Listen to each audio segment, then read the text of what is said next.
sí. Ahí estamos, bienvenidos. Mira las banderas. Había un cuartelito: Guatemala, Colombia, Honduras, Dominicana. ¡Qué lindo! México, Guatemala. Arriba las banderas argentinas, también de los campeones del mundo. Estamos conectados en directo, en vivo, vía satélite, con todo el mundo. Europa, Asia, África, América, Oceanía. Pero qué lindo, mi gente. Mira cómo sonríen. Mira qué alegría hay en la casa de Dios. Hay pan en la casa del pan, ¿sí o no? ¡Qué lindo! Bueno, esto se vive acá, alabamos, cantamos, adoramos y ahora sí nos conectamos. Antes de conectarnos con ustedes, le estaba diciendo a la gente local de acá que tenían que poner su mejor sonrisa y no tuvieron que hacer esfuerzo porque todos trajeron una gran y hermosa sonrisa. Felices, gracias, buenos días, buenas tardes, buenas noches, según los usos horarios respecto a cualquier parte del mundo. Gracias por estar ahí, gracias por estar firmes y nosotros aquí más felices que nunca. ¿Estamos felices, sí o no? Se viene diciembre.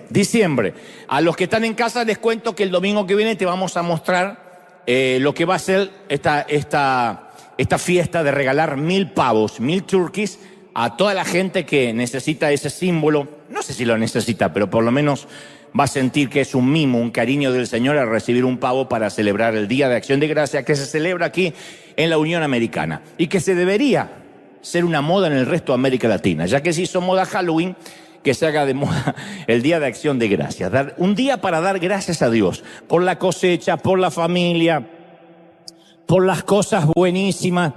Pero cómo tardan esas cosas en hacerse virales, ¿no? De brujas se disfraza todo el mundo, de brujas se disfraza todo el mundo, pero ¿cómo tardan? Los días de agradecimiento deberían hacerse viral. Pero ya, dicho sea de paso, estamos en la recta final, entrando en diciembre, y este año River Toys, que es esta fiesta donde vamos a regalar juguetes, donde vamos a hacer que muchos chiquitos sean felices, vamos a subir la apuesta para tratar de regalar 1 millón de juguetes. No aquí en la puerta solamente, porque 1 millón de juguetes no podíamos repartirlos solos. Aquí en River, un día antes de la Nochebuena la celebramos acá, el domingo 24 en los 2 servicios. Vamos a abrir las puertas media hora antes para que las filas no sean demasiado largas, o sea que en el servicio de las 9, en vez de abrir las puertas a las 8:30, la vamos a abrir a las 8. En el de las 12:30 la vamos a abrir a las 11, para que haya una hora antes para poder acomodarse. Pero ya para eso hay tiempo. Eso va a ser el 24, domingo, y el 31, que cae también domingo. Después se van a celebrar, como todos se van a celebrar a sus casas, tomando juguito de naranja. Lo cierto, yo no digo nada, pues después se hace viral todo lo que digo. Yo no digo nada. Lo cierto es que un día antes de la Nochebuena, el sábado 23, aquí va a haber un River Toys donde vamos a poner, ya los tenemos rentados y confirmados, 2 camiones de In-N-Out repartiendo 1000 hamburguesas, combos gratis, que van a estar aquí enfrente. Para los que no saben de otras partes del mundo, In-N-Out es como una droga para la gente de acá. Hasta el que está a dieta come un In-N-Out.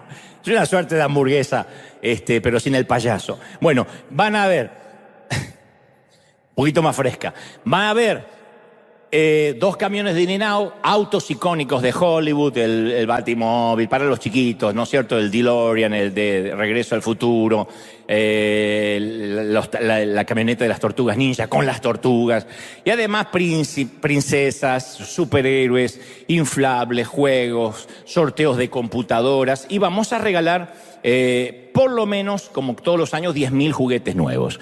Esto va a ser acá el 23 de diciembre con una enorme fiesta que estamos armando con música, con DJ. Va a haber de todo y muchas cosas para traer a las familias, para que vengan de todas partes, pero esto se va a reproducir. Ya empezó ayer en Colombia, en Venezuela, en México, en Panamá, en Argentina, en Cuba, en Uganda, en Honduras y terminamos aquí en USA. Así que todos estos países van a realizar, ayer se hicieron 2. Nosotros vamos a ir viendo todos los domingos de diciembre 2 River Toys. O sea, son 4 domingos y cada domingo vamos a ir viendo 2 de estos River Toys que se están haciendo en distintas partes del mundo. Obviamente nosotros enviamos los recursos, como River, para que estas fiestas se puedan hacer en distintas partes del mundo. Yo sé que hay gente preguntando, ¿y por qué acá en mi país no? ¿Y por qué no podemos todo el planeta? Pero por lo menos algunas fundaciones que nos contactamos, que ya venimos trabajando, les estamos enviando los recursos para que podamos repartir entonces 1 millón de juguetes de estos River Toys en todo el mundo. Y como dicen por ahí que unas imágenes valen más que 1000 palabras, antes de transmitirte lo que creo Dios me dijo que te diga, acá va. Y el domingo que viene ya va a estar ahí. Hemos preparado un sitio en el lobby para que podamos traer ya los primeros juguetes desde el domingo que viene. Como el sábado es el día que repartimos los turkey aquí localmente, el domingo mostramos qué fue lo que pasó, cómo fue la fiesta, pero ya empezamos a traer los juguetes nuevos, juguetes que podemos ir a... Hay gente que ya perdió la gimnasia de comprar juguetes, ¿no? Porque terminó de criar hace 30 años, pero algún nieto debe tener, alguna nieta o algún sobrino. Entonces, los que podemos comprar juguetes e ir trayendo, a partir del domingo que viene empieza esta recolección de juguetes nuevos para nosotros, en lo que nos respecta a nosotros, el día 23 de diciembre poder vivir esa fiesta. Así que los esperamos a todos. No te olvides, si quieren después lo anotan en el celular, no olvidarme, cabezón, de comprar juguetes. Ahora sí, ¿estamos listos? Digan conmigo, estoy listo. Muy bien. Desde las primeras veces que llegué a este país, hubo un sitio que siempre me llamó poderosamente la atención. Es el Museo de Cera de Madame Tussauds. Hay uno aquí en Los Ángeles, hay otro museo de cera en Las Vegas, en New York, en Washington, que dicho sea de paso, en Washington vamos a estar yendo esta semana. Les mando un saludo enorme para la gira. En Orlando, en Europa están en Berlín, en Estambul, en Londres, en Praga, en Viena, en Asia, en Pekín, Hong Kong, Tokio, Singapur. Hay por todas partes uno de estos museos. Entre muchas ciudades, museos de cera. Es la reproducción de cera casi exacta de todas las celebridades vivas o muertas en un solo lugar. Entonces ahí podemos encontrar desde David Beckham a Barack Obama, desde Nelson Mandela a Elvis, Michael Jackson, Marilyn Monroe, Brad Pitt, Shakira, Jennifer Aniston, Sofía Vergara, Abraham Lincoln, Paquita la del Bar. No, esa que no creo que esté, pero por Abraham Lincoln estoy seguro. En algunos casos de las figuras de Hollywood lucen la ropa original. Las figuras de cera lucen la ropa original de alguna película donada por las propias estrellas. Y hay gente que, si es un poco distraída y está dando vueltas dentro del museo, es capaz de pellizcar a una persona real pensando que se trata de una estatua de cera. Las veces que yo fui, siempre me sentí tentado a ponerme al lado de una de esas estatuas y quedarme lo más quietito posible así. A ver si alguien me confundía con alguien de cera y que diga, ¡ay, qué real! Y te pellizque, ¿no? De hecho, esa idea se le ocurrió ya a Arnold Schwarzenegger, quien se hizo pasar por una estatua, vestido, luqueado como Terminator, y cuando se movió de pronto para saludar a los turistas, casi mata de un infarto a 2 señoras. Lo que sucede es que cuando entramos a ese tipo de museo, luego de unos cuantos minutos de ver gente que no es real, perdemos el sentido de quién es de cera y quién no lo es. Especialmente cuando vemos señoras demasiado maquilladas. Uno dice, ¿serán de cera? No, están maquilladas nomás para salir. Y creo que algo similar a veces nos pasa en la vida real. En ocasiones, cuando uno está rodeado de tanto fingimiento, ya no distinguimos a ciencia cierta lo que es verdadero. Por eso los expertos afirman que para detectar los billetes falsos hay que familiarizarse mucho con los billetes reales. Uno no puede aprenderse todos los billetes falsos que existen y que se van a inventar. Entonces uno tiene que aprenderse cómo lucen al tacto y a la vista los billetes reales. Porque existen diferentes tipos de billetes falsos, pero hay que entrenarse, insisto, en conocer los auténticos para detectar de manera inmediata los que son una réplica. Pero aún así uno puede vivir rodeado de falsedad, de figuras de cera. Y esto se debe a que la mayoría preferimos fingir hasta nuestra propia identidad. El fingimiento es parte de la raza humana. Nunca mostramos realmente lo que somos. Las redes sociales es la punta del iceberg de lo que trato de decir. Siempre en las redes sociales uno finge. ¿Se acuerdan cuando tenías 20 años y sacabas una selfie así y ya la publicabas? Después de los 50 uno saca 50, 60, 70 fotos, 32 filtros, hasta que ponemos una y todos en el perfil lucimos 30 años más jóvenes. Todo, ¡ay, qué joven! Después lo ves en la realidad y es la mamá de la que aparece en el perfil. Porque nos gusta fingir, no importa que no somos esa persona. No importa que no somos reales, mientras que crean que somos así y así lucimos, nos encanta fingir. Yo recuerdo que cuando tenía 17 años necesitaba un empleo que demandaban que tuviera 21.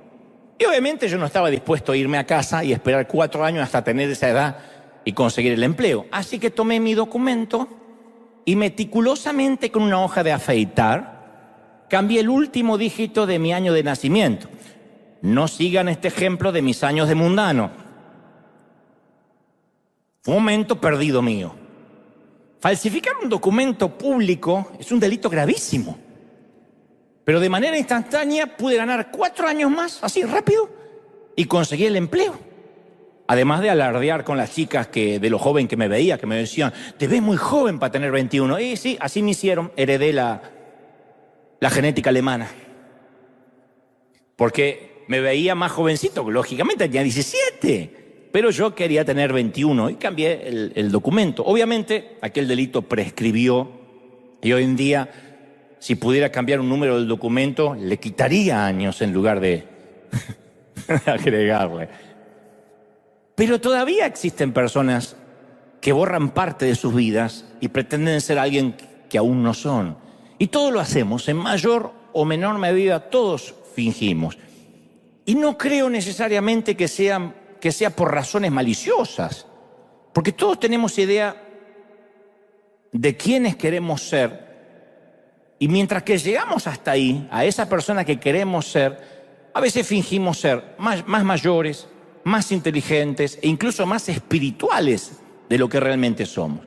Y cuanto más tiempo llevamos fingiendo, parece que lo estamos logrando y todos creemos que se lo están creyendo. Lo triste es que no podemos ni engañar a Dios ni engañarnos a nosotros mismos. Y somos tan buenos a veces engañando a la gente que terminamos creyéndonos lo que proyectamos.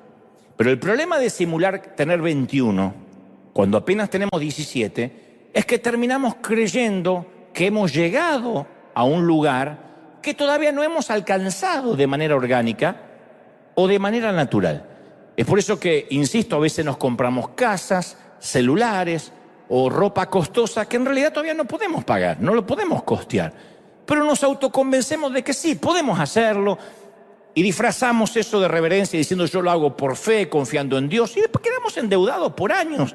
Porque como decíamos el domingo pasado, nos equivocamos en la temporada. Y por la misma razón tomamos posiciones de liderazgo o subimos a los escenarios o emprendemos una empresa cuando aún todavía no le hemos permitido a Dios que trabaje en nuestro carácter. Pero Dios no es alguien que confunde la cera con la realidad. Dios no se confunde. Dios no pellizca a una persona real pensando que es de cera, ni pellizca una estatua de cera pensando que es real. Dios es el único que no se lo puede timar.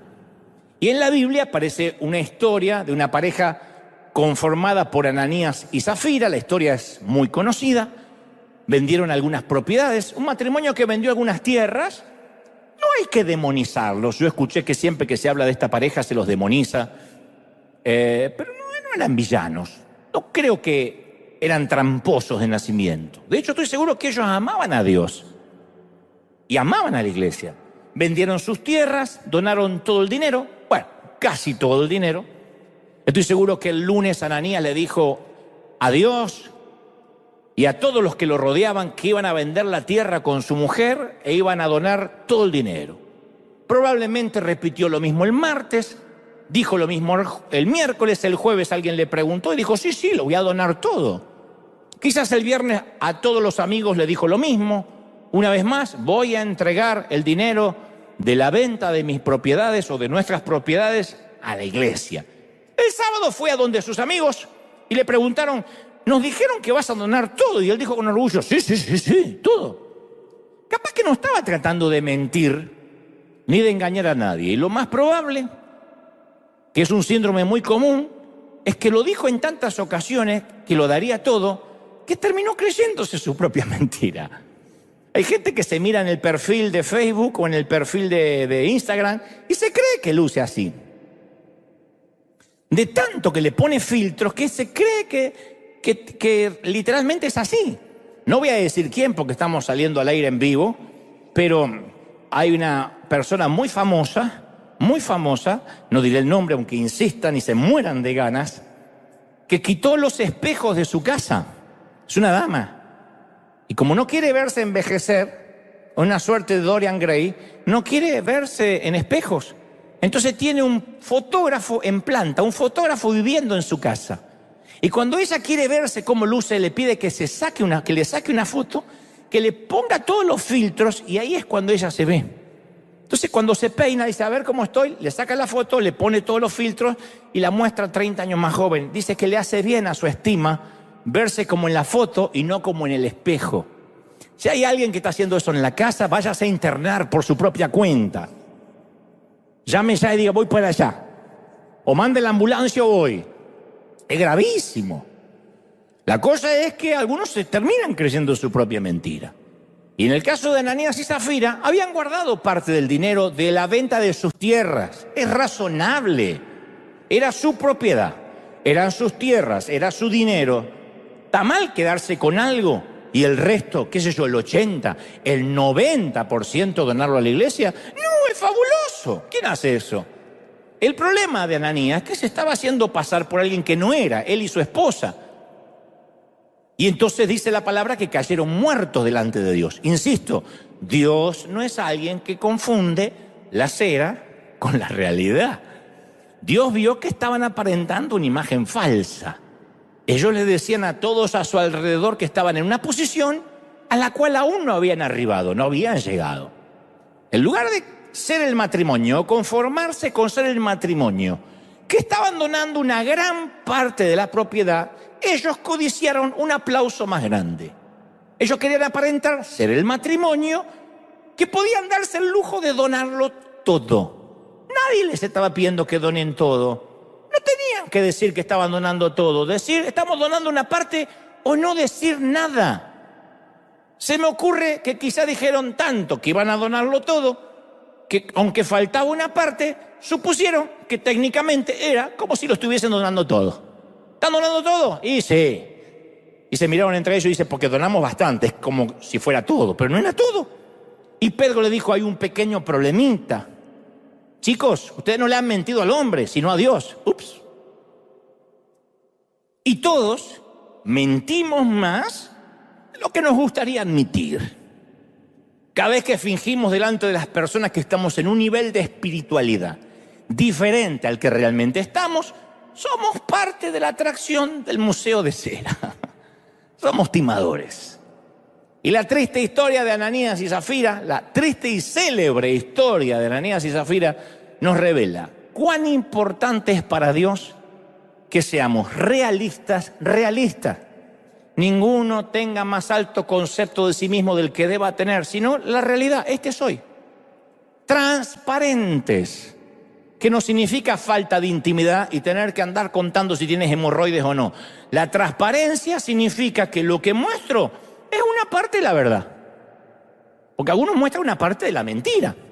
Yo no tengo la obligación de mostrar mi intimidad. Una cosa es la autenticidad y otra cosa es la privacidad. Pero de lo que muestro tiene que ser una parte auténtica. Y honestos de quienes somos realmente, honestos. Y que no pretendamos ser alguien que aún no somos, que quizá vamos a llegar. Estoy seguro que vamos a llegar a ser alguien que nos propusimos. Porque todos estamos creciendo conforme a la estatura de la plenitud de Cristo. Ahora, estoy seguro que Dios disfruta vernos en cada una de las etapas. Aun cuando todavía nos estamos equivocando, aun cuando tropezamos. ¿Por qué sé que Dios disfruta vernos en cada una de las etapas? Porque un padre disfruta a un bebé. Cuando es bebé, una mamá disfruta al bebé, aunque se haga encima, aunque dependa desde lo más básico hasta cambiarle los pañales. Pero es una etapa que hay que disfrutar. Después hartan los pañales, pero se disfrutan. Y después uno disfruta la adolescencia y esa parte de la rebeldía. Disfrutamos hasta que sean adultos. ¿Notaste que cuando uno le pide a alguien que nos saque una foto, siempre el que la saca se está sonriendo? Siempre. No hay alguien que diga, ok. Siempre. Y no va a salir en la foto. Pero es un acto reflejo. Nadie saca una foto sin sonreír. Dios hace lo mismo cuando nos mira. Entonces cada vez que nos mira, yo estoy convencido que se sonríe.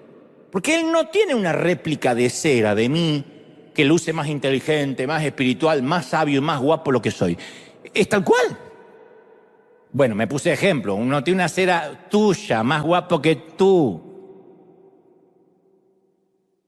O sea, no hay una estatua de cera que sea mejor o más joven. Dios dice, no. Esta muchacha ya tiene 50 y tanto y varias horas de vuelo, la voy a hacer de 30 aquí arriba. No, Dios te ve como eres. Y Él sabe exactamente cómo somos ahora y quiénes estamos destinados a ser. Y para eso Él permite esa palabra llamada proceso. Los procesos. Hace algunos años leí una historia fascinante acerca del proceso de la vida de un árbol de jardín.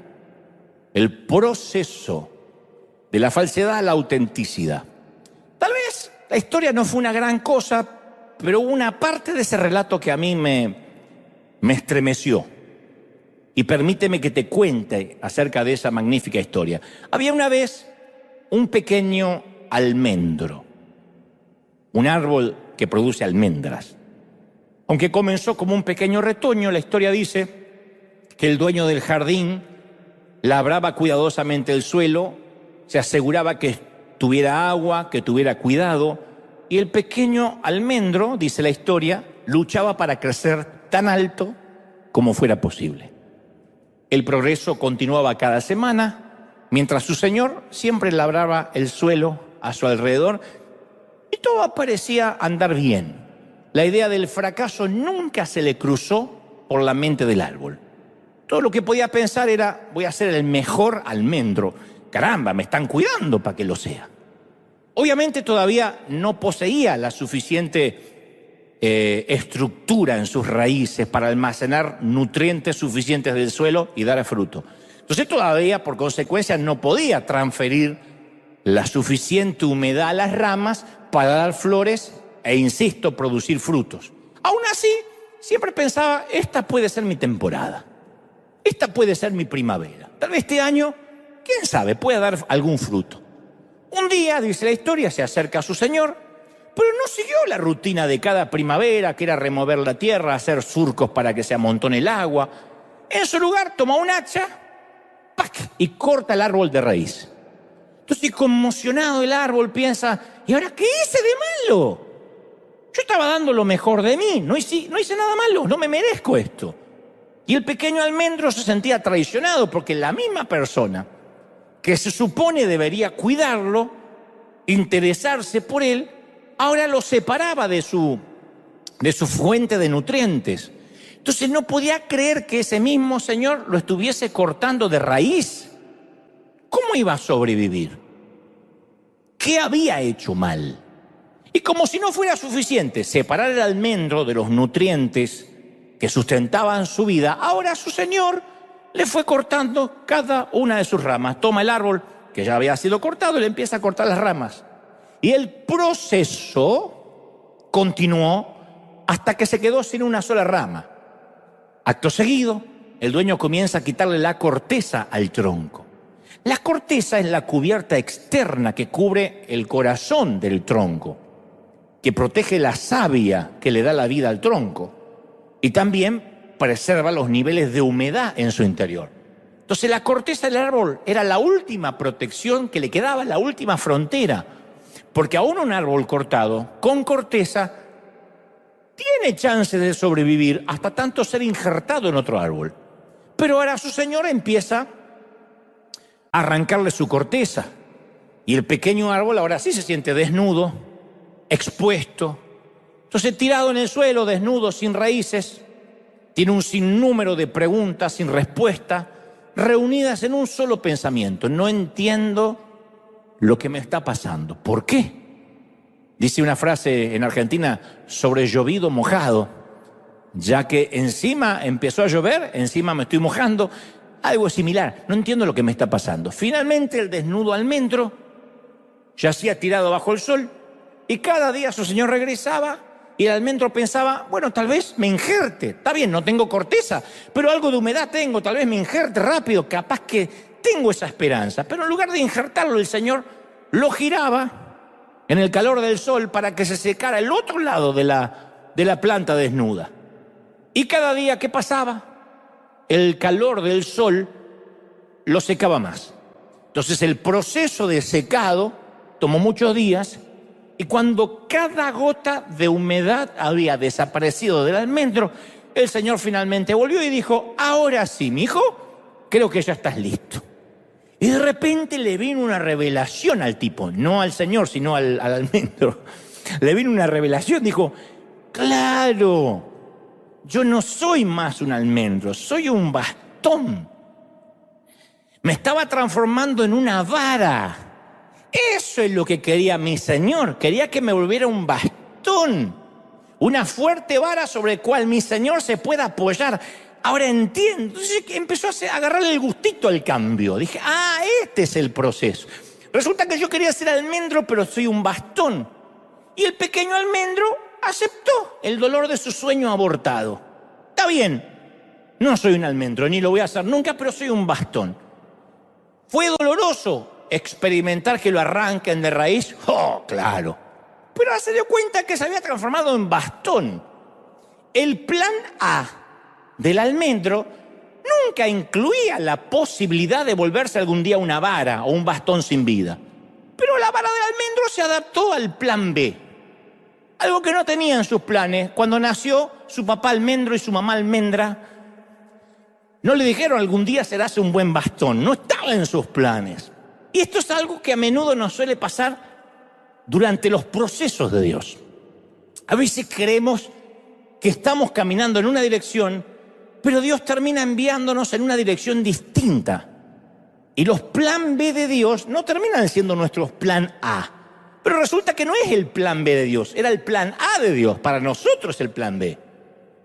Cuando uno piensa en el ministerio de Jesús, por ejemplo, en la tierra, uno ve que todas las cosas que ocurrieron sucedieron durante el camino. Jesús, por ejemplo, iba a la casa de un oficial llamado Jairo a sanar a su hija enferma, y en el camino una mujer con hemorragia toca su manto y fue sanada. Algo milagroso sucedió entre los puntos A y los puntos B. Aparentemente eso no estaba en los planes, pero una mujer fue sanada cuando Jesús iba a hacer otra cosa. 10 leprosos necesitaban sanidad y de pronto, cuando ellos fueron caminando, dijo, vayan y revélense ante el sacerdote, algo pasó. Entre el punto A y el punto B fueron sanados. Jesús viajaba de Galilea a Jerusalén, se detuvo en un pueblo llamado Sicar, en una región de Samaria. En el camino conoció a una mujer mientras descansaba junto a un pozo y algo maravilloso sucedió entre los puntos A y entre los puntos B. Entonces a veces lo que creemos que es nuestra meta puede ser completamente a la meta de Dios. Hay algo que puede suceder durante el camino a lo que se llama proceso. A veces nuestra idea es dar almendras y decimos yo soy un almendro, yo nací para ser almendra, tengo cara de almendra, mis hijos son almendra, mi abuelo era una almendra, mi bisabuelo era un almendro y todos nosotros somos almendros. Pero Dios tiene en mente convertirte en bastón para alguien más. Y nosotros decimos, pues eso no estaba en mis planes. Sí, pero para eso fuiste creado. Y ese es el dolor que a veces tenemos cuando en el camino sucede algo que no teníamos planificado. Mira, yo contesto en varias ocasiones. Hace varios años atrás, yo tenía que predicar en cierto país y por alguna razón no tenía ganas de viajar. Finalmente supe que tal como lo presentía, supe por qué estaba reticente a ir, Fui y el sonido, la logística, la organización, todo era un espanto. Ni siquiera había pastores detrás del evento, sino que era un grupo de muchachos que se reunió a hacer algo, y en aquel entonces yo también era amateur y fui y la pasé bastante mal. No porque sea piqui, sino porque la gente no oía, porque estaba mal hecha el evento. Así que de igual modo prediqué, ya estaba ahí. Así que hice frente, me fajé, aguanté, bajé molesto, reconozco del escenario. No se me nota porque yo soy un gran fingidor y podría trabajar en la estatua de cera, en el museo de cera. Bajé con la sonrisa, pero esa sonrisa que es una sonrisa tipo, estoy estreñido de vientre y no quiero que se me note. Es así, ¿no? No es la sonrisa que uno sonríe con los ojos, es la sonrisa así de la Gioconda, así, de la Mona Lisa. Que de acá para acá, tengo ganas de matar a alguien. Y acá estoy sonriendo. Y cuando bajo del stage, un muchacho me sigue hasta el auto, que me iba a llevar supuestamente hasta el hotel, y dice, ¿puedo hablar contigo? Yo no quería hablar con nadie. Dice, pero no, pero te quiero confesar, tú eres como mi hermano mayor. Y lo vi al muchacho necesitado de hablar. Me dijo que su papá lo había abandonado, que mis mensajes, lo mantenían con vida. Y entonces, por alguna razón, me quedo unos minutos con él, platicamos. El chofer me decía, vamos. Yo dije, no, me quedo unos minutos. Por alguna razón sentía de quedarme. Oré por él de manera rápida, tampoco voy a decir que me pasé media hora orando. Oré por él, me abrazó muy fuerte. Antes me dio un dibujo de mí que aún conservo y me dice, cumplí mi sueño, me podría morir mañana. Y antes de subirme al avión al día siguiente, me dijeron que esa misma noche el muchacho había tenido un accidente fatal y había perdido la vida. Y entonces supe que ese viaje no era el servicio lo que Dios tenía en mente, no era la reunión de la noche, sino que Dios había arreglado una cita para hablar con aquel muchacho. Y la Biblia está llena de esas historias de hombres y mujeres que fueron llamados para un propósito, pero en algún momento de sus vidas y por cierta temporada o por cierto proceso, Dios les cambió la dirección de manera inesperada o arregló una cita que no estaba en la agenda. El camino de Dios, por lo general, nunca es el más rápido. Pocas veces es el más fácil, pero siempre es el mejor camino. Aunque a nosotros nos suene un plan B, aunque a nosotros nos suene que no es lo que planificábamos. La historia de nuestro almendro continúa cuando su dueño, finalmente, después que él ya es una vara, es un bastón, el dueño saca un cuchillo afilado y graba un nombre en el bastón. Números 17 relata que luego habló Jehová a Moisés y le dijo, habla a los hijos de Israel y tome cada uno de ellos un bastón, una vara, por cada casa de los padres de todos los príncipes de ellos, 12 varas conforme a sus padres, y escribirás el nombre de cada uno en la vara. Escribirás el nombre de Aarón sobre la vara de Leví, porque cada jefe de la familia tendrá una vara que lo represente. Luego juntarás las 12 varas, los 12 bastones, y los pondrás en el tabernáculo de reunión delante del testimonio donde yo me voy a manifestar a ustedes.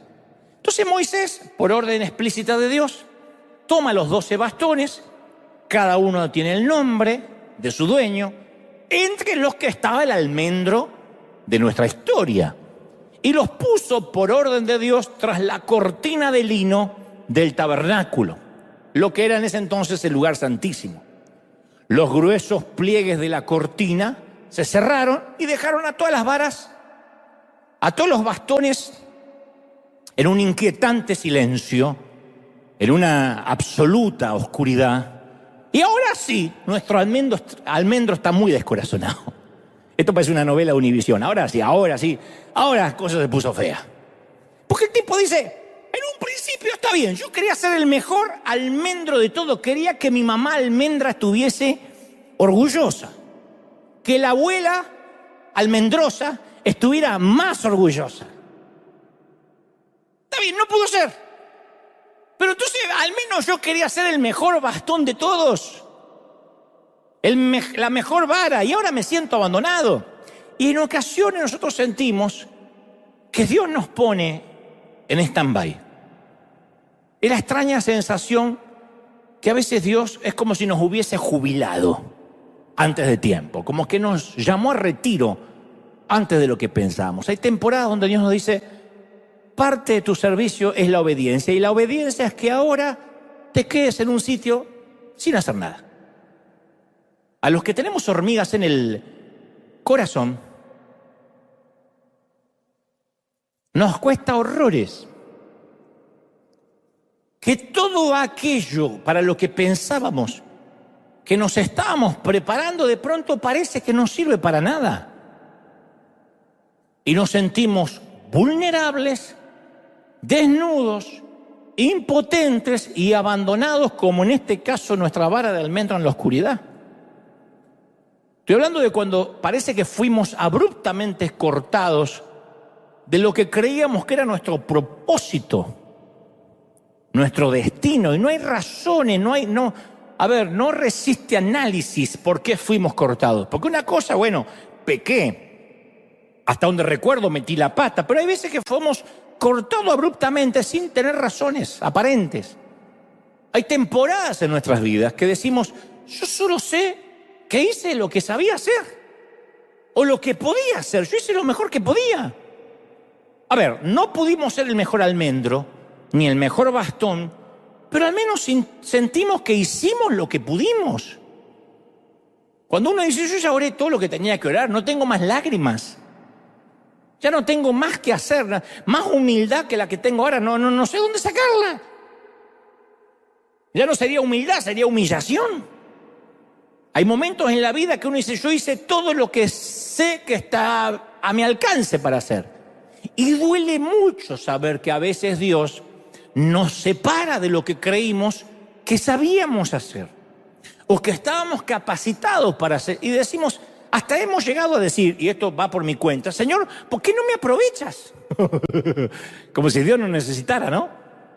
Señor, no entiendo. No te conviene aprovecharme con todo lo que estudié, con todo lo que me preparé. Y Dios dice, shh. Y hasta nos duele creer que Dios nos puso en ese lugar de silencio. Hay momentos que se llama proceso, un lugar donde Dios nos llama a silencio y no nos da más información. Se acabó el mapa. Como cuando uno pierde la señal en el celular, uno pone el GPS y de repente se pierde la señal y ya no sabemos por dónde cuerno estamos yendo, si a Las Vegas o a Tijuana. No tenemos idea. Entonces la vara de almendro se sentía completamente abandonada en medio de una oscuridad absoluta detrás de las gruesas cortinas.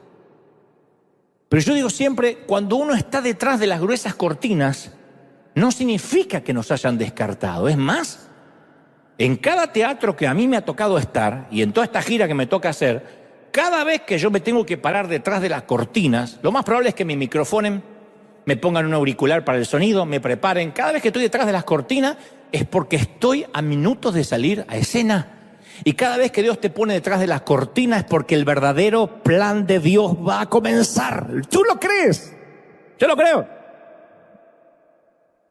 Y quiero que te grabes esto. Quiero que nos grabemos esto. Yo soy más cabezón para entender estas cosas. Por mi hiperactividad, porque siempre quiero estar haciendo cosas. Siempre que Dios nos permite un tiempo de oscuridad. Cuando hablo de oscuridad, no hablo de negrura demoníaca, hablo de silencio, de desconexión.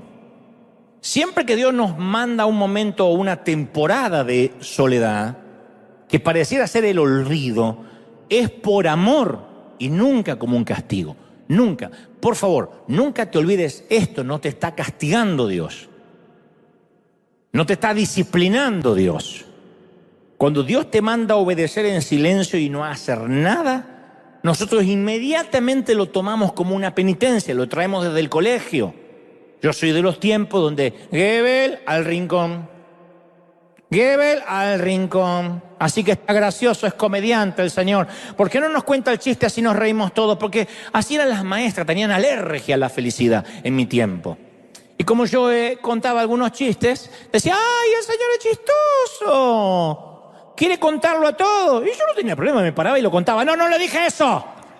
Al rincón, al rincón. Entonces uno cree, estoy en el rincón sin hacer nada, o salga al pasillo. Y te ponían en el pasillo así afuera. Y ese era un castigo. Y uno lleva eso a la relación con Dios. Cuando Dios me pide que no haga nada, es un castigo, me mandaron al rincón. Pero uno si entiende o cree que eso es disciplina o eso es castigo, nos va a costar mucho entender el proceso de que es por amor. En cualquier campo de concentración, yo siempre digo, los guardias tienen un poder casi ilimitado. Porque a base de la fuerza los tipos pueden hacer que la gente renuncie a su Dios, que maldigan a su familia, que maten a sus seres queridos, que coman estiércol. Los guardias pueden hacer que pierdan su dignidad por completo. Hay una sola cosa que no pueden lograr. No pueden obligar a nadie a amarlos. Porque el amor nunca opera bajo las reglas del poder. Jamás. Me vas a amar porque si no me amas te voy a castigar. El amor no funciona así. Entonces los mayores milagros de Dios, su gran despliegue de pirotecnia divina, nunca logró que Israel lo amara más. De allí es que concluimos que cuando Dios nos llama a un tiempo, a un proceso de silencio, siempre es porque nos ama demasiado y nos está preparando para otra asignación que demanda ese silencio, que demanda apagar las voces. De otra manera no te puede enviar a una nueva asignación escuchando a la suegra, al compadre, a la comadre, a la hermanita, al pastor, a nadie. Salmos 121:4 dice: he aquí, no se adormecerá ni se dormirá el que guarda a Israel. Tu marido se duerme, Dios no se adormecerá. No se adormecerá el que guarda a Israel. ¿Estamos de acuerdo? Y el Salmo 3:5 agrega: yo me acosté y dormí y desperté porque Jehová me sustentaba. Parece algo infantil. Me acosté, me dormí y me desperté. 3 cosas, lujos que no cualquiera se puede dar, que es acostarse en paz, dormir y despertar y ver que Dios todavía te está sustentando. Aun cuando uno duerme, cuando uno descansa, Dios te sostiene. Entonces, ¿qué dice su palabra? Indica que aunque estamos descansando, el plan de Dios para nuestro propósito continúa avanzando mientras dormimos. No nos necesita Dios despierto todo el día. Uno cree que si está muy preocupado y no duerme le da una ayudita a Dios. Dios no nos necesita, dice: anda a dormir. A Elías le dijo en su momento: descansa, cabezón, come, duerme. Qué largo camino te espera. Que la depresión que tienes es falta de sueño. El decir: ay, me quiero morir, no soy mejor que mis padres, quítame la vida, dame la eutanasia. Todo eso viene por deprimido. Y la depresión viene por falta de descanso.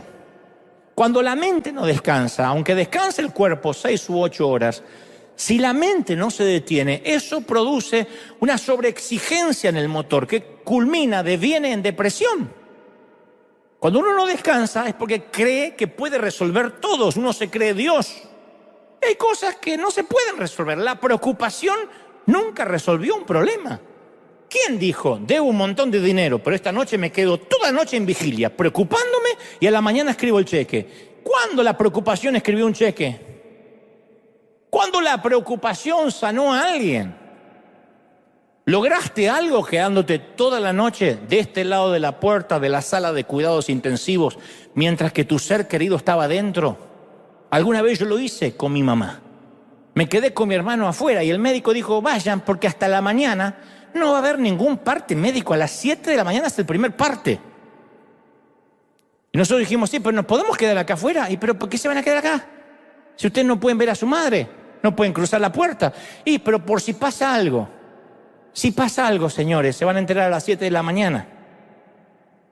Y mi hermano le dice: y si se muere a las 3 de la madrugada, se van a enterar a las 7 que se murió a las 3.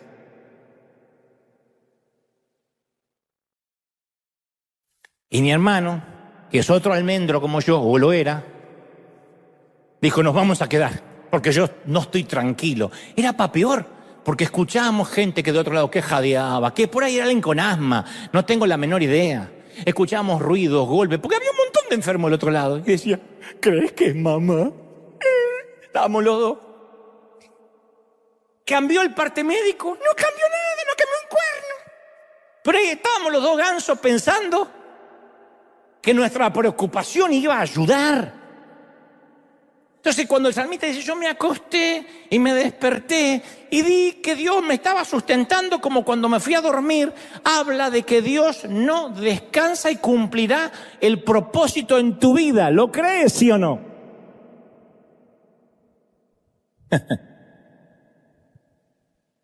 Una de las piezas de música clásica que más se ha interpretado en el mundo es, ¿saben cuál es, no?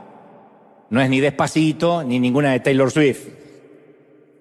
Es la Sinfonía número 5 en Do menor de Beethoven.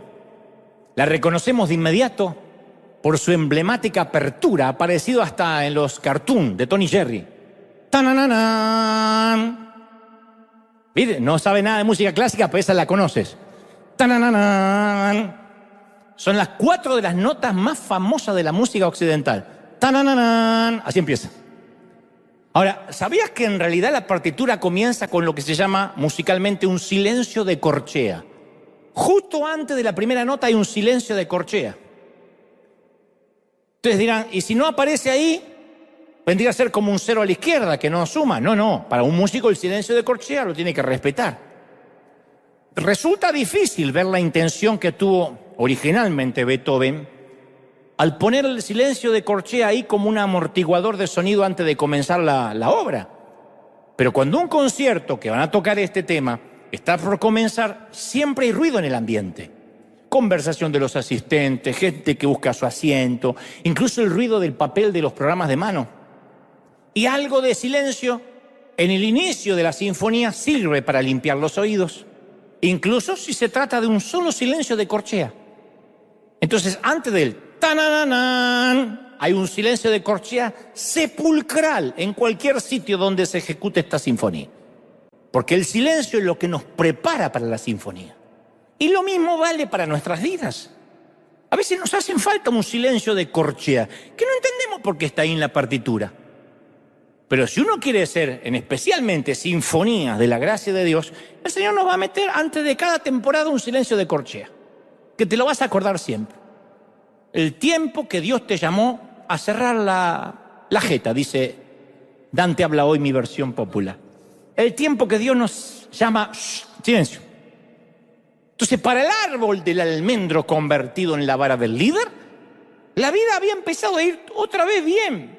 Y ahora está en medio de un montón de otras varas, en medio de la oscuridad, en medio de lo que llamamos un silencio de corchea, que decimos, ¿y para qué? ¿Para qué está ahí? Es que Dios no es alguien que confunde la cera con la realidad. Y Dios sabía que el propósito del almendro nunca sería ser solo un bastón, aunque aparentara, luciera como un bastón. No sé si sabías que según las gramáticas y las recuerdas del colegio, cuando dos palabras son opuestas, pero se combinan en una misma frase, es un capricho gramatical de la lengua de Cervantes, eso se llama un oxímoron. ¿Se acuerdan de los oxímorones? Como por ejemplo, pequeños gigantes. Uno podría decir, a ver, si son pequeños no son gigantes, pero decimos, este hijo es un pequeño gigante, es un oxímoron. Y esto es un instante eterno. Si es un instante no es eterno. ¿Se entiende lo que es el oxímoron, sí o no? Una luminosa oscuridad, un fuego helado, hispanos puntuales. Es un oxímoron. Argentinos humildes, oxímoron. Buena suegra, oxímoron.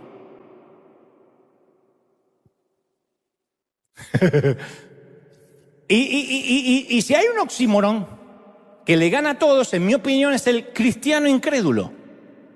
Porque ¿qué es un cristiano incrédulo? Podría decirse que es un cristiano que cree en Cristo, pero que no le cree a Cristo. Eso es un oxímoron, eso es un cristiano incrédulo. Cree en Dios, pero no le cree a Dios. Y los procesos de Dios se resumen en esto. Una temporada en que Dios necesita darnos un silencio de corchea para quitarnos la incredulidad y el fingimiento del corazón, quitarnos la cera.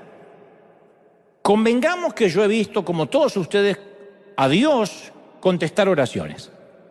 He visto personas sanadas dejar mudo a los doctores, parejas que fueron infértiles dar a luz bebés, personas perder sus empleos, orar y con rapidez conseguir empleos que pagaban el doble de lo que ganaban. A veces sucede así, porque la fe da resultado y la oración tiene poder. Pero para serte sincero, a veces aparece un silencio de corchea al inicio de la respuesta a nuestra partitura.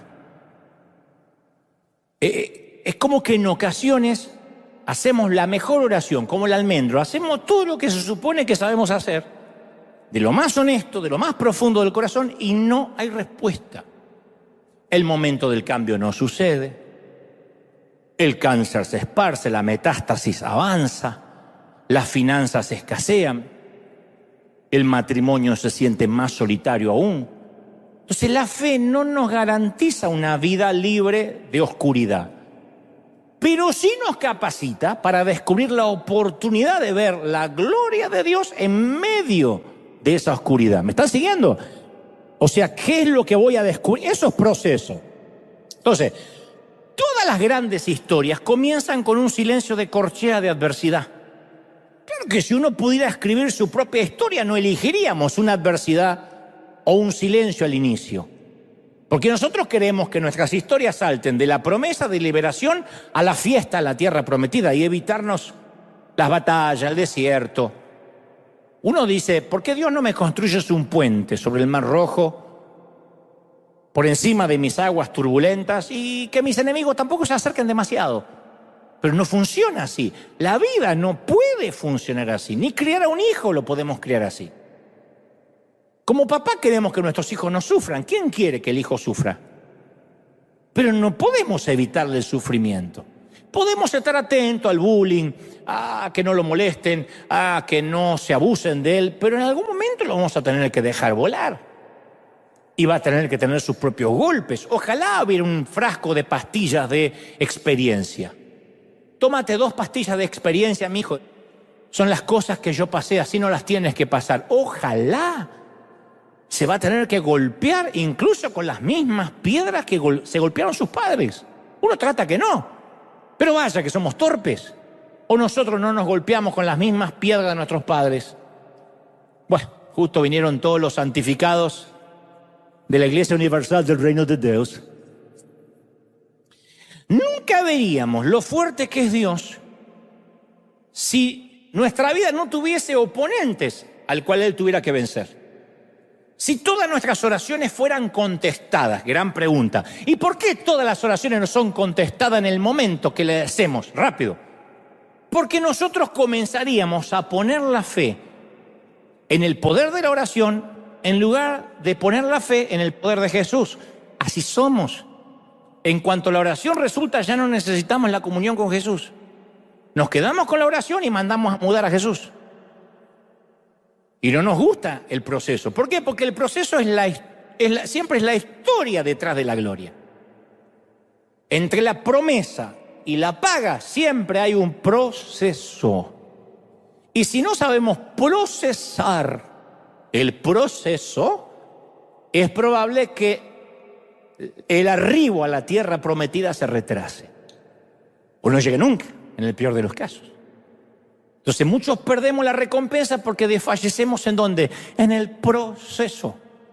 Y es parte de la naturaleza humana saltarnos de la promesa directo a la paga. Dios me lo dijo, lo recibo, me empodero y salgo. Ojalá fuese así la vida. Pero el proceso es el tiempo que nos fortalece el carácter. El silencio es el tiempo donde aprendemos a depender total, absoluta y únicamente de Dios. No dependemos de nadie más. Eso nos hace fuerte. Nos quitamos el qué dirán. Lo que nos diga la gente para bien o para mal nos importa 3 reverendo cuernos. Nosotros solamente nos importa qué opine Dios. ¿Dónde se aprende eso? En el silencio.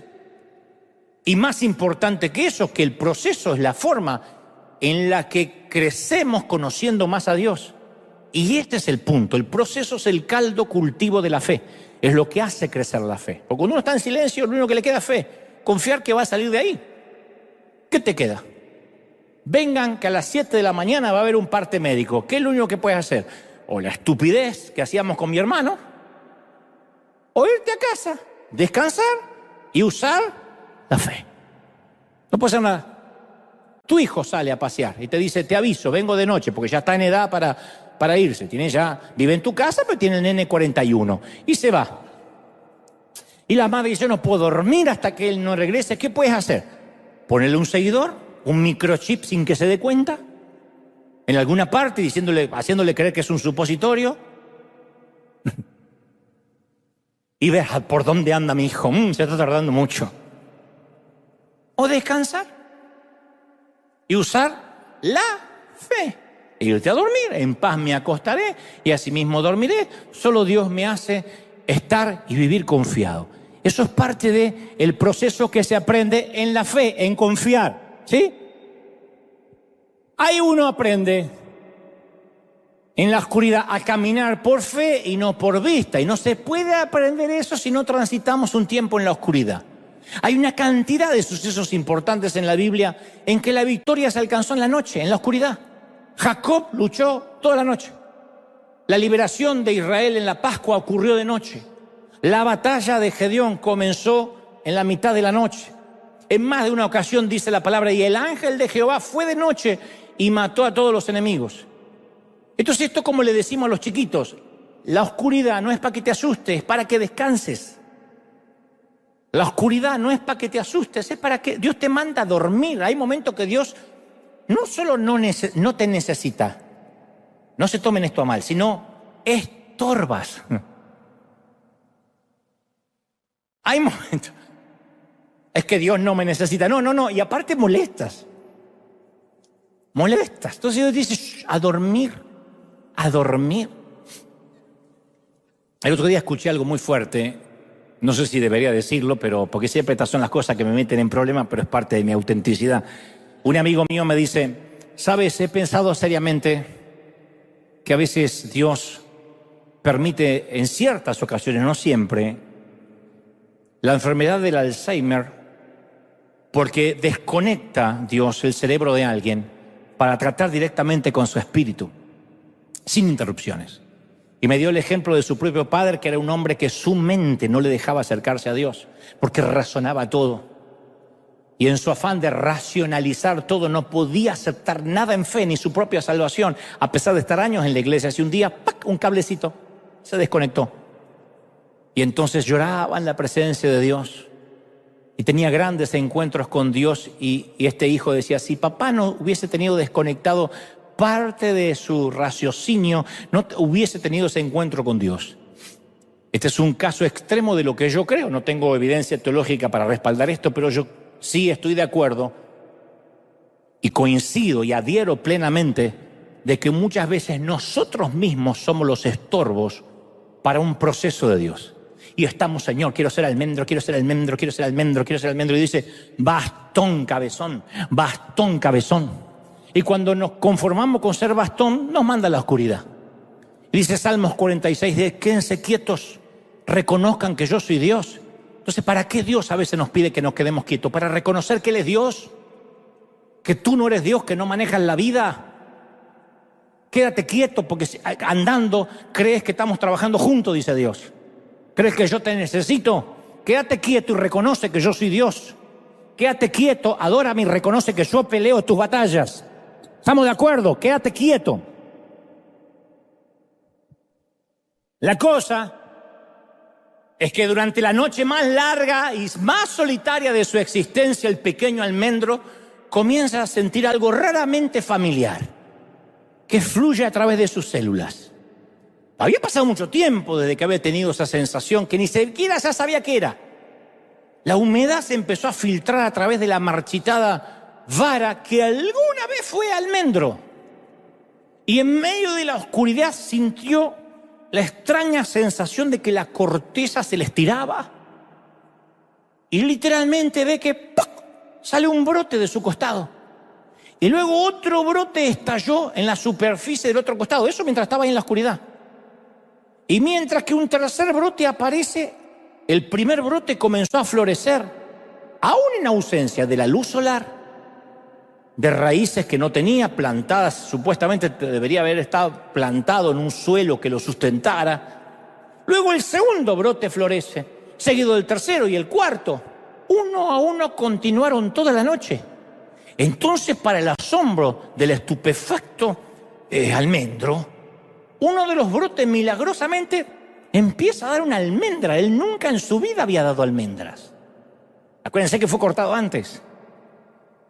Y ahora ya había perdido no solo la capacidad, sino la esperanza de tener almendras. Yo digo siempre que uno siempre tiene esperanza para todo, aun cuando creemos que ya no va a poder ser. Por ejemplo, la mayoría de las damas debe guardar en su closet el pantalón de la esperanza.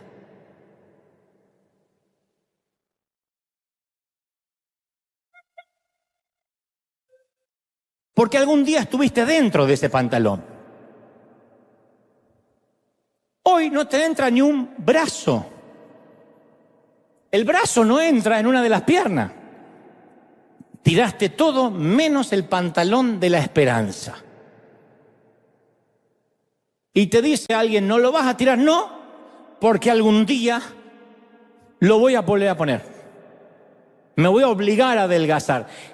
Perdón que te lo diga, en tu vida vas a volver a entrar ahí. La naturaleza grita, liberen a Willy, no va a pasar. Pero todos tenemos, yo también, un pantalón de la esperanza. El almendro tenía una almendra de la esperanza que no iba a pasar más, estaba cortado, estaba seco.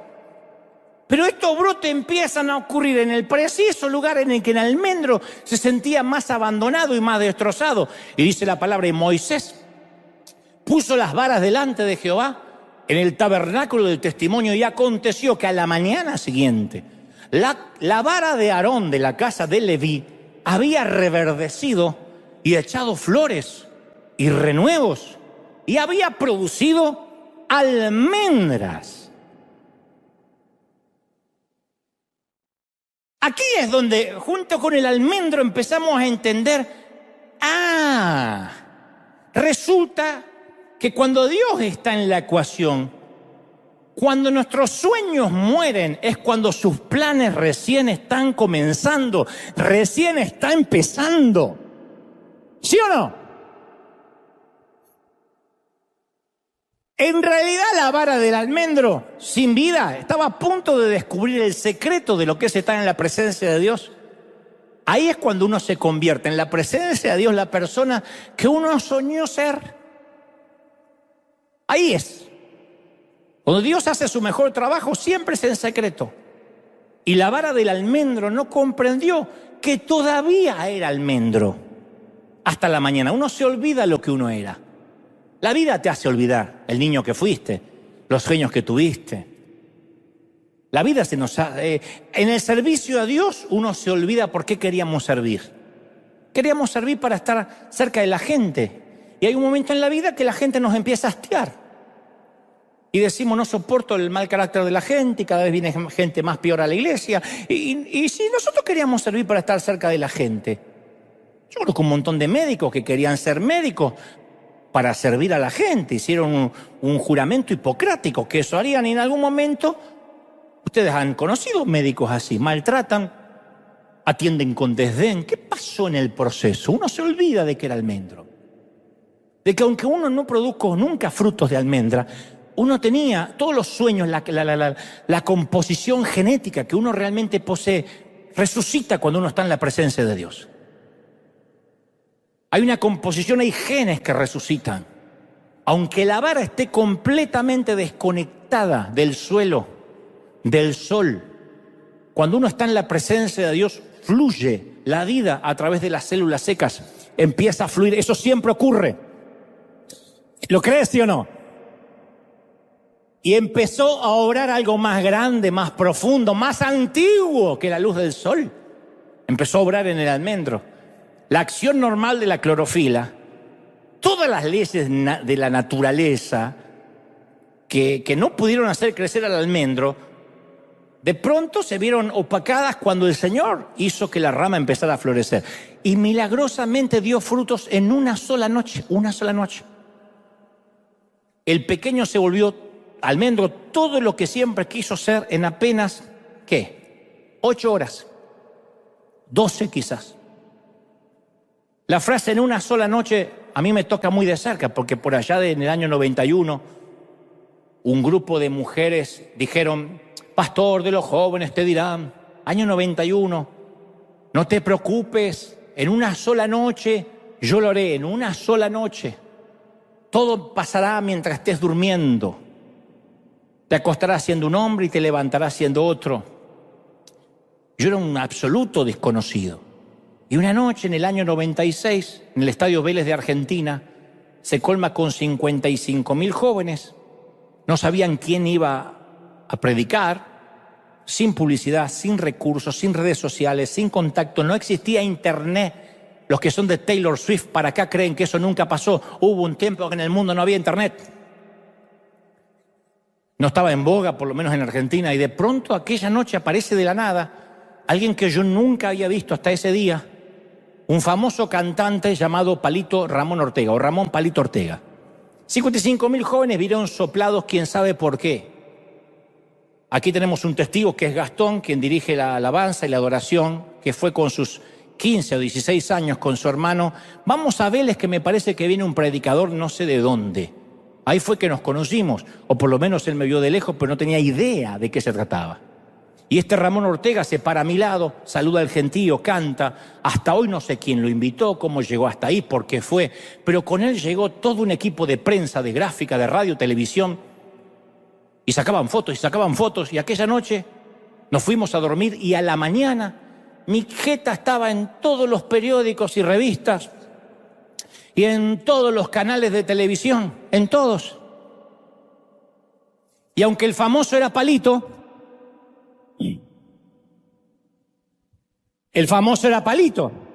pues yo estaba al lado. Fue cuando me vestía de blanco para parecer más gordo. Hoy es exactamente al revés. Y la gente empezó: queremos entrevistar al pastor de los jóvenes. Y me acosté siendo un desconocido, una rama seca, desnuda, y a la mañana era una celebridad, había florecido. Recorrimos un montón de programas de televisión y todo ocurrió literalmente en una sola noche. Y a veces Dios nos desconecta de los que más nos importa, pero en una sola noche le acelera nuestro destino. Si para Dios un día es como 1000 años y 1000 años como un día, Dios puede tomar miles de años de bendición e infundirlos en una sola noche. ¿Tú lo crees? Su presencia reconecta lo desconectado. Y después la gente nos pregunta: ¿y cómo obtuviste ese fruto? Si hasta ayer ni siquiera sabía que existías. Tu empresa no tiene el capital, no tiene la experiencia que se necesita. ¿Cómo conseguiste ese contrato? Ni siquiera cayó la lluvia y estás dando fruto. Y para todas esas preguntas de los famosos oxímoron de cristianos incrédulos que no creen, hay una respuesta posible. Una sola noche en la presencia de Dios hacen que nuestros sueños más grandes cobren vida. Él puede hacer todo en una sola noche. ¿Lo crees, sí o no? Nunca subestimes el potencial de un encuentro con Dios. ¡Aleluya! Pero hay un último secreto, una última joya de la corona. La palabra dice que Moisés sacó todas las varas delante de Jehová y todos lo vieron, y cada uno toma su vara, y Jehová le dice a Moisés: vuelve la vara de Aarón, métela dentro del arca del pacto, que quede guardada como señal. Dios le pide a Moisés que colocara nuestro almendro florecido dentro del arca del pacto. Un plan C para el almendro, porque el almendro dijo: ¡wow! Ahora sí, a mostrar mis flores al mundo. Dios dijo: no, te vas a quedar en mi presencia. Y lo que él pensó que era otro castigo, era otro proceso. El escritor a los hebreos relata que en el arca había una urna de oro que contenía el maná, la vara de Aarón que reverdeció y las tablas del pacto. Eso es lo que estaba dentro del arca del pacto. El maná no se podía guardar de un día para otro porque se agusanaba, se ponía pútrido. Sin embargo, el maná del arca del pacto siempre se mantenía fresco, en buen estado, testigo visible de la provisión de Dios a las próximas generaciones. porque Dios se ocupaba de su preservación. Dios no estaba interesado en que las futuras generaciones abrieran el arca y vieran un maná podrido, reseco, agusanado, rancio, verde. Imagínense que salga un olor pútrido del arca. Ordenó a Moisés y a Aarón que colocaran el maná y la vara de almendro de Aarón en su presencia, porque la vida iba a continuar ahí sobrenaturalmente. Recuerda este axioma: nada hiede y nada muere en su presencia. Los ministerios no mueren, los llamados no mueren, los dones no mueren, las promesas de Dios no mueren. En su presencia nada tiene mal olor. Nuestros sueños se mantienen frescos en la presencia de Dios. Y la frescura es un derivado de la intimidad. En cualquier relación, la frescura es un derivado de la intimidad. Y mientras que la vara está ahí, florece. Mientras que el maná está ahí, está fresco, comible. Porque la presencia de Dios preserva, da vida. Entonces, tal vez quizá esta mañana estamos atravesando una temporada donde Dios permitió que te quitaran toda la corteza, la provisión, los recursos que sustentaban tu vida o las personas a las cuales te aferrabas. Y sentiste que cada gota de humedad fue absorbida de tu ser. Y te desconectaste de cualquier cosa que te daban oxígeno, que te daban energías para seguir adelante. De pronto, ¡pac!, se te cerraron los oxígenos, las dependencias humanas. Y fuiste abruptamente cortado de lo que alguna vez creíste que era tu propósito, que era tu destino. ¿Te acuerdas cuando decías: yo si no sirvo a Dios me muero? Si yo no soy mamá, no sé para qué me levanto cada mañana. Y un día los hijos se van. Y tu propósito de ser mamá, aunque lo sigues siendo técnicamente, a la práctica eres mamá 2 veces al año si lo eres, cuando te visitan. ¿Recuerdas cuando decía: no, si me falta esto me muero? Y yo dice: ¿Cómo? ¿Qué dijiste? ¿Que si te falta qué te mueres? Y te corta. ¿Eso o esa persona de la cual dependías? Entonces nos quedamos en medio de un silencio de corchea. Y justamente ahí es cuando uno deja de fingir, deja de pretender ser una atracción más del Museo de Cera. Es cuando nos damos cuenta que no resultó ni nuestro plan A de ser almendros, ni nuestro plan B de ser bastón. Y es cuando nos desparramamos en la presencia de Dios sin saber cómo orar, sin aliento. Estoy hablándote de esas temporadas que no tienes ni oxígeno ni para adorar, pero solo puedes decir entre dientes o entre lágrimas: me siento desnudo, desconectado, inútil, solo, sin protección, vulnerable. Y esa termina siendo la oración más sincera y honesta de toda nuestra vida, porque nos damos cuenta ahí que estamos detrás del telón en medio de un proceso. Y le decimos a Dios aquí estoy, Señor. Por primera vez no decimos: Señor, vengo a reclamar, me he preparado para servirte, aquí tu siervo, úsame que tengo seminario, usa mi capacidad. Ahí es cuando dice: Señor, soy una vara seca. Ya ni sé cuál es mi propósito ni mi destino. Y entonces Dios, que nunca se confunde la cera con la vida real, nos llena con su presencia. Y en una noche, en tan solo unas horas en su presencia, nos acelera el destino, nos muestra el propósito y nos permite producir el fruto que ni el sol ni la tierra ya podían producir. Todo sucede en una noche. Y cuando todo sucede en una noche, eso grita a viva voz un aceleramiento en los tiempos de Dios. Cuando Dios lo llama a Jeremías en otra ocasión, le da una visión y le dice: ¿qué ves, Jeremías? Jeremías dice: veo una vara de almendro. Y le dijo Jehová: bien viste, bien has visto. Porque la vara de almendro significa que yo apresuro mi palabra para ponerla por obra. Dice Jeremías 1:11. La vara de almendro significa, a partir de la vara de nuestro almendro, que significa que el Señor está acelerando, urgiendo los tiempos. ¿Cómo supo Jeremías que esa era una vara de almendro? Todos los bastones se parecen. La única forma de reconocer que esa era una vara de almendro era que estuviera retoñada, florecida y con frutos. Entonces Dios nos está diciendo: ¿qué ves cuando te miras al espejo? Como le dijo a Jeremías: ¿qué ves? Porque yo te voy a decir lo que veo en ti. una vara de almendro que, aunque está seca y pelada, yo puedo hacer que en una sola noche tenga vida y esté repleta de frutos. Y antes que termine este año, en una sola noche y en tan solo unas horas, Dios va a acelerar nuestro destino y va a cumplir su propósito eterno en nosotros. Entonces, iglesia amada, vamos a volver a ser almendros, pero con frutos que fueron engendrados por la intimidad de la presencia de Dios. Vamos a celebrar al Rey si crees que Dios te habló. ¡Aleluya! Una vez que te pongas de pie, celebra y dale un aplauso al Señor para sellar esta palabra y dile: Señor, has hablado esta mañana. ¡Wow! Vamos, vamos, vamos, celebra al Señor de señores, al Rey de reyes.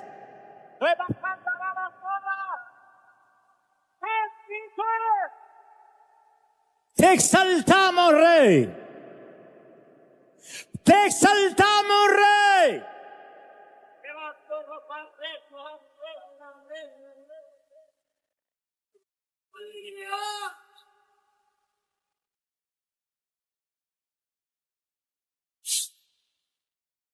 ¿Qué tal si tomamos un tiempo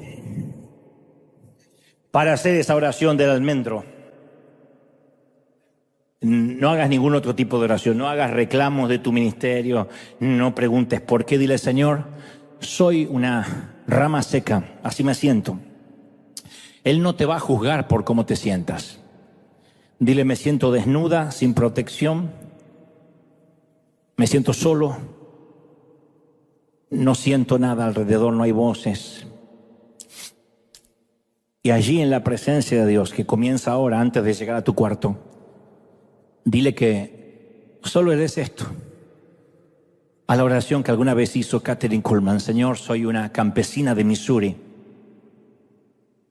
divorciada, sola, con un gran acento sureño en un mundo de hombres. En definitiva, no tengo nada que ofrecerte, Señor. La pregunta es: ¿será que podrías hacer algo con esta nada? Porque te aseguro que si hicieras algo con esta nada, tú te llevarías la gloria.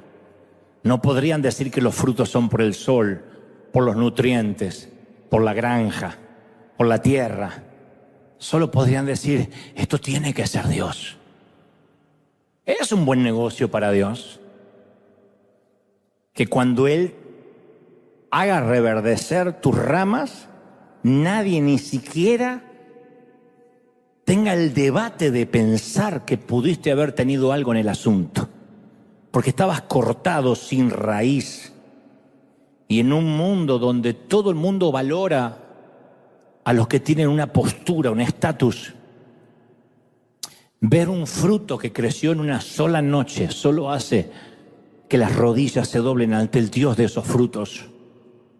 Dile al Señor: si quieres usarme, úsame. Y si mi asignación sea estar en silencio en tu presencia hasta que tú me lleves, por mí está bien. Funciona para mí.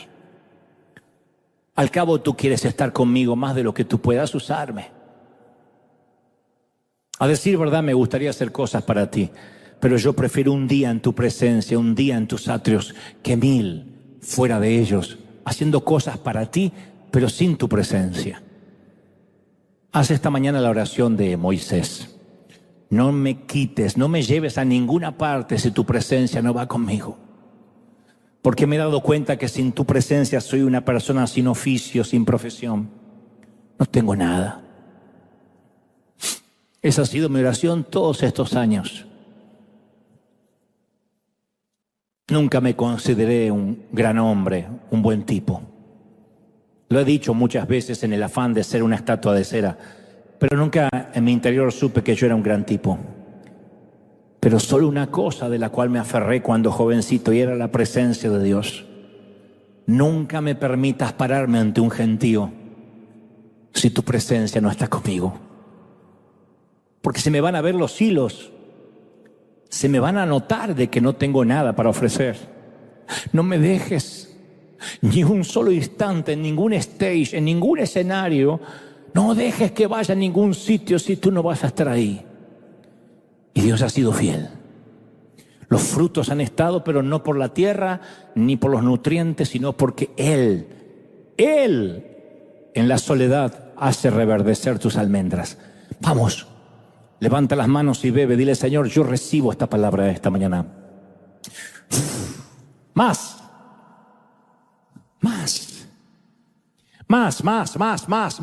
Una llenura del Espíritu venga ahora. ¡Uy! Mira cómo el Espíritu Santo toca las vidas que están quebradas. Una llenura del Espíritu ahora. Impresionante. Más. Padre, niños, jóvenes, ancianos, adultos, tócalos. Llénalos con vida ahora. Llénalos con la vida del Espíritu.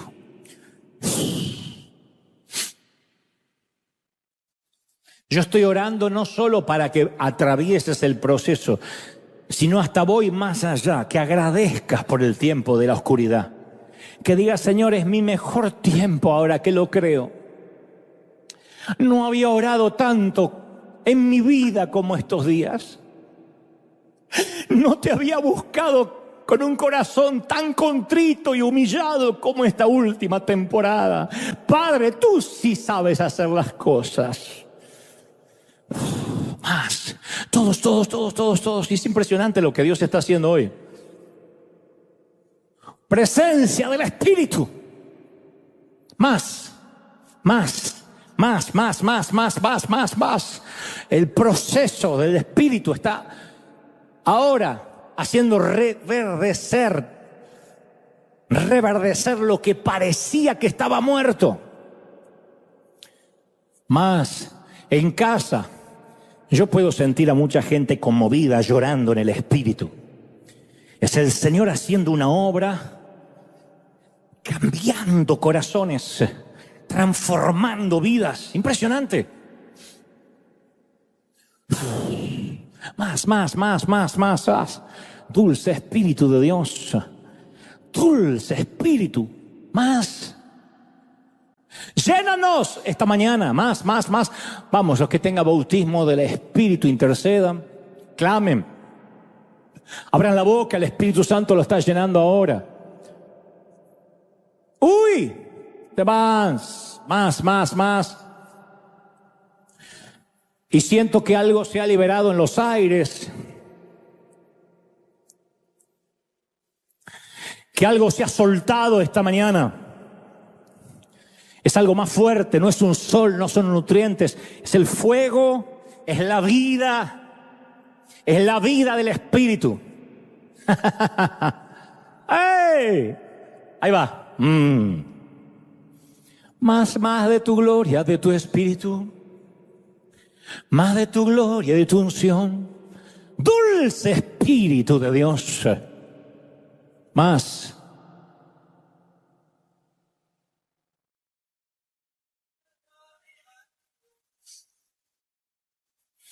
Ahora toma un tiempo para decir, Señor, quiero bendecir mi proceso. Parece una bobería, pero muchos no bendicen su proceso. No sé cuántos tendrán el valor esta mañana o esta tarde, porque yo sé que hay gente mirándolo en distintos horarios, de decir, Señor, hoy dejo de orar para que me quites del proceso. Dicen que es una oración que hacen muchos los coreanos, la iglesia coreana, que cada vez que están en una crisis no oran para que Dios los quite de ahí, porque dicen que si no la crisis vuelve, como un examen que uno se niega a dar. No vendrá la graduación sin pasar por el examen. Entonces aprendieron a decir, Señor, que tome el tiempo que tú quieras que tome. Solo ayúdame a atravesar este proceso por el tiempo que tú hayas querido, que dure. Yo no sé cuántos van a tener hoy el valor de decir, Señor, yo no te estoy pidiendo más que termine. Porque algunos están diciendo, Señor, no veo la hora que termine esta enfermedad, que salga de esta crisis, que termine este problema, que no ores más para que termine. Dile, Señor, si no termina es porque hay un proceso, todavía hay más almendras, todavía hay más fruto, todavía hay más vida dentro de mí, hay más humedad que tiene que empezar a recorrer mi interior. Por eso digo, no sé cuánto, no voy a pedir que todos lo hagan, pero aquel que tenga el valor de decir, Señor, no voy a orar para que se termine el proceso, voy a orar para que el proceso termine cuando tú hayas dispuesto que se tiene que terminar. Voy a aceptarlo, voy a entender que voy a salir mejor de esto, que de este entrenamiento voy a ser mejor persona, mejor esposo, mejor esposa, mejor hijo, mejor hija, mejor yerno, mejor suegro, mejor, no sé, que de este proceso tú vas a sacar lo mejor de mí. Y no quiero acelerar un entrenamiento, porque no quiero volver a vivirlo. Quiero que cuando termine este silencio de corchea empiece la sinfonía de mi vida. Hasta que me toque bajar al sepulcro, tú nos vengas a buscar. Vamos a tomar un tiempo para eso, Señor. A los que tienen ahora el valor de agradecer por el proceso y de decir, Señor, aunque duela la poda, aunque me cortes ramas, aunque todavía haya corteza que quitar, me estás preparando para hacer algo más que un bastón. No solo voy a ser un sostén, sino que voy a florecer. Y tú me has traído a la oscuridad porque no quieres que nadie se lleve el crédito de estas flores, ni de estos frutos. Y no será porque un hombre te comisionó, ni alguien te profetizó, sino va a ser porque el Señor lo dispuso en la oscuridad. Y en una noche, Él decidió visitar tu vida y traerte vida en abundancia.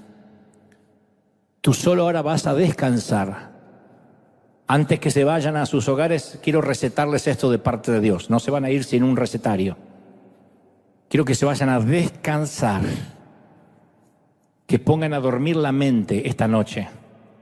Haz todo lo que tengas que hacer en lo que resta del día y a la noche descansa la mente. Dile, Señor, como me has hablado esta mañana, voy a descansar. En paz me acostaré y asimismo dormiré porque tú me sustentas y el propósito del fruto va a ocurrir mientras duermes. Señor, yo voy a descansar, no voy a poder ni orar, pero calibro mi espíritu con tu espíritu para que mientras mi cuerpo y mi carne descanse, tu obra siga moviéndose en mi interior. Y por la mañana te vas a sorprender. Este lunes por la mañana te vas a sorprender. Me dice el Señor, no te sorprendas si ves un brote. No te muevas de la oscuridad, sigue ahí hasta que salga otro. Y después espera el fruto. Porque Dios te ha procesado, porque tiene un propósito y no te suelta hasta que no vuelvas a ser almendro. Dios te bendiga, Dios te guarde y haga resplandecer su rostro sobre ti. A la gente de otras partes del mundo, chao. Buen domingo, a descansar, a comer y a dormir. Chao, bendecidos.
El Salvador, Colombia, Honduras, Dominicana. Mira las banderas del Salvador que hay hoy.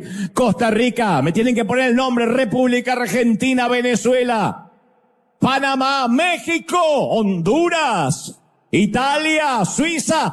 Bienvenidos arriba, ese aplauso. El rey está en la casa. Esto está pasando aquí, en River Arena. ¿Cómo están? Y ahí la gente, Dios les bendiga. Esa bandera campeón del mundo no puede faltar, ¿eh? Dios te bendiga, gracias, nos conectamos con el resto del mundo, hemos cantado, hemos adorado, hemos alabado al Señor y estamos firmes como talón de oso para transmitirte lo que creo Dios me dijo que te diga.